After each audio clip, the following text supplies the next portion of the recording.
My name is Ben Gom. I'm the homeowner and architect of design. My company's Project Studio Architects, and this is my Laneway house. We developed all of this out of shipping containers to drastically reduce time of construction, amount of construction, and cost of construction. So this whole thing is 2 shipping containers sitting on concrete block garage below. We've got our kitchen here. Again, everything is just to be as sort of flexible and compact as possible. So we've got a plug-in 2-burner here, which allows us to take that away and store it when we don't need it. We've got extra counter space for prep work and the kitchen. And this is the main space here. You walk in, it's just a big, open, clean space. There are some really cool features to this that you put in, Ben. There's some tricks. Tricks. So, when it's time to take the stuff off the stove, you can just come on over here, and this shelf that looks like it's just sitting on the wall actually comes down and pops into a table that can very comfortably seat 4 people.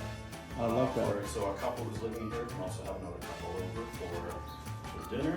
Lounge over there. And then when you're done dinner and you finally kick your guests out, it's time to go to bed. You can turn over here and you can pull the Murphy bed down off the wall. Say what? There you go. The Murphy bed's ready. And just to show you the quality of the windows that are going in, I mean, these are not Home Depot, vinyl crank windows. These are a really high-end Tilco window, aluminum window system that, unbeatable, right? So, a very, very generous, oversized bathroom. So, it does not feel like what I would have expected. Not what you would expect. It's a full 4-foot wide shower, because I hate the 3-foot shower, but so that's just me. So this is my property. Initially, my plan was for to get the tenant that we have in the basement out into the Laneway suite. And then as sort of time went on and we were going through construction, I realized that the lease of my office is coming due.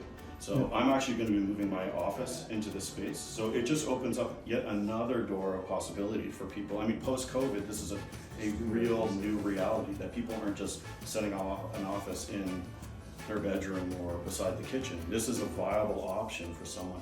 And the furniture that's going to go in here for the office is also going to be so flexible that on a Friday afternoon, I fold the tables up, I put all the computer stuff in a locker downstairs or in my house, and by Friday night, I'm renting it out as an Airbnb, making $300 a night. So it's there's so many different ways to produce an income with a space like this. Brilliant.